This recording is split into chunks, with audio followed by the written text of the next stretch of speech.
Following the German annexation of France during the Second World War, French Marshal Philippe Petain had collaborated with the German government and had become chief of state for the German puppet government in Vichy, France.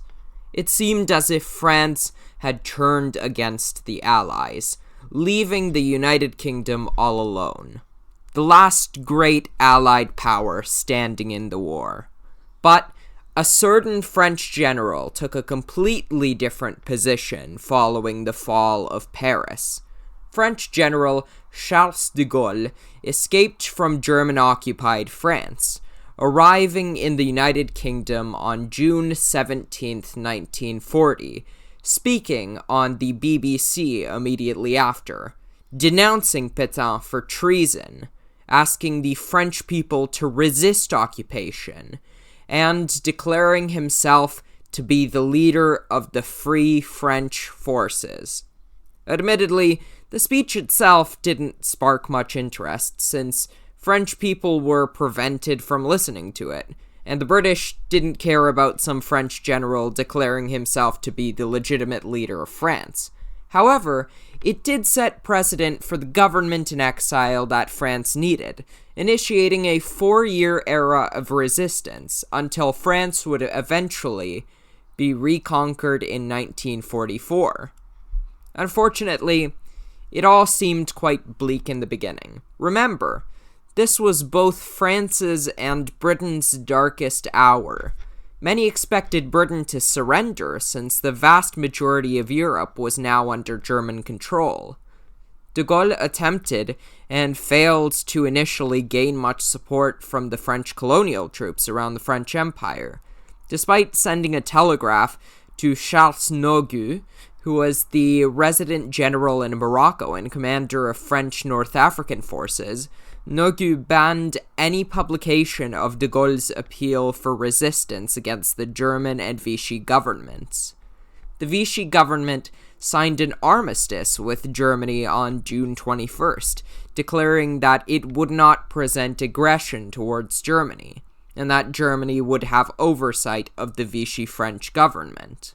Even the British Foreign Department asked de Gaulle to tone down his broadcasts.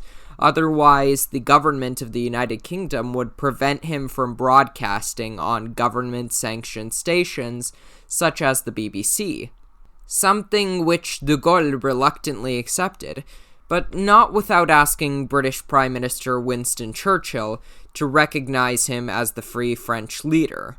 Churchill then decided to recognize him, despite the objections of high-ranking British government officials. But the USSR, the United States, and the Holy See all recognized the Vichy government under Petain. However, things eventually started looking up for Free France, receiving a lot of press recognition from sources like The Times. It was still tough going, but he managed to form a government in exile, which consisted of 3 colonels, around a dozen captains, a law professor in exile, and a total of 3 battalions of legionaries who agreed to stick around and fight for Free France. He also got recognition from a Vichy French colony which changed sides, a small Pacific archipelago known as the New Hebrides. It wasn't much, but it was a start. But this doesn't mean that the Free French government and their ally, the United Kingdom, didn't continue to have their disagreements. De Gaulle was furious when he heard of the British Royal Navy's attack on the French fleet in Vichy-controlled Algeria, since back in France he was being blamed by Petain for orchestrating the bombardment.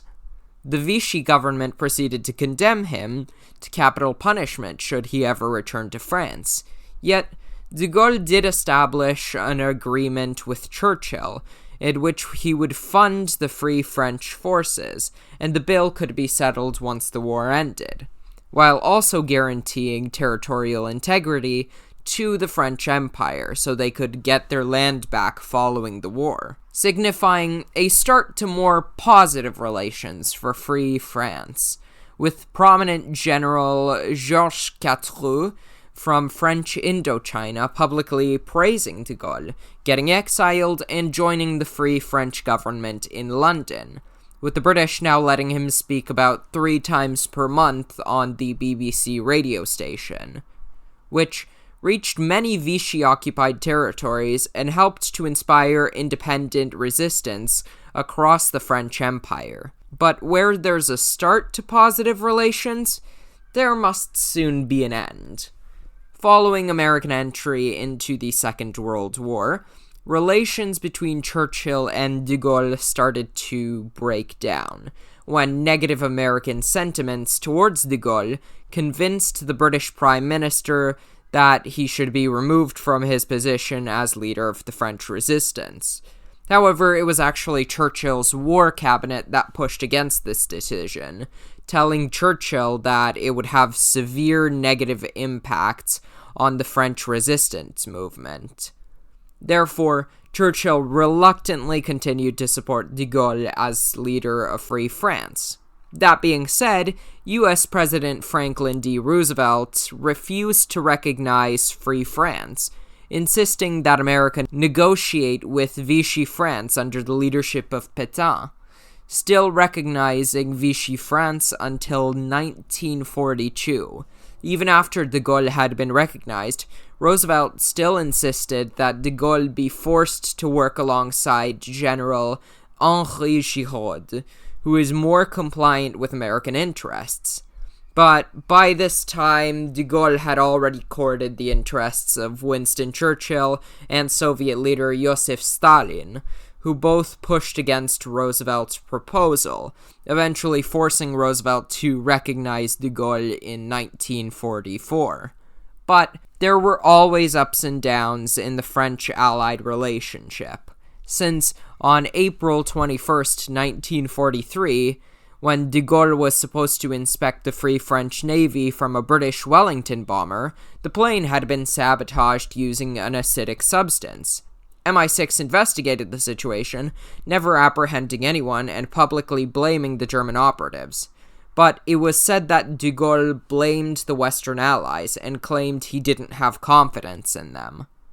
Yet, those same allies did help de Gaulle recoup some territories in French colonial Africa, with himself and the French resistance relocating to Algiers, the capital of modern-day Algeria, in 1943, following the November 1942 Anglo-US invasion of North Africa. Additionally, de Gaulle was able to push away the American-backed General Henri Giraud, becoming the sole chairman for the French Committee of the National Liberation.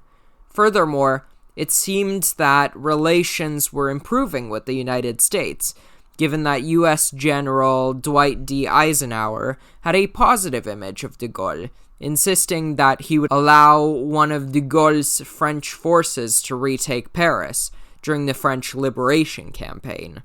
But the higher-ups in the States were still reluctant to cooperate with de Gaulle as significantly, since President Roosevelt considered him to be something of a dictator, and refused to recognize his authority until a free French election was to be held following the liberation of France, even pushing Churchill not to share information about D-Day with de Gaulle.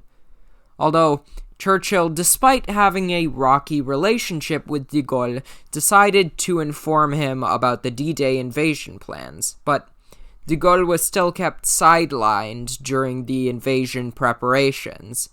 He began fearing that a German withdrawal from France, accompanied by a lack of real French authority, would lead to a communist uprising. As such, without the permission of other Allied forces, de Gaulle declared that the Paris metropolitan area would be under the control of Free France once it had been liberated, then going to France during the invasion and declaring the city of Bayeux, which he visited, to be the new capital of Free France. Then, after some time spent lobbying the Allies, de Gaulle finally convinced them to retake Paris, so that a potential communist uprising could be prevented. It was a hard-fought battle to take the city and wipe out remaining pockets of resistance from the Vichy militia, which was still operating in the region, despite the retraction of many Vichy government officials to Germany a few days prior to the liberation of Paris. But nonetheless, Paris had been liberated, allowing for de Gaulle to establish the provisional government of liberated France, which held power from 1944 to 1946, during the period of rebuilding. The French spirit had been kept alive during the harsh period of war, thanks in large part to General Charles de Gaulle. If you enjoyed this video, please consider liking and subscribing, and also we have some further readings down in the description if you like this topic. Have a great day. Bye!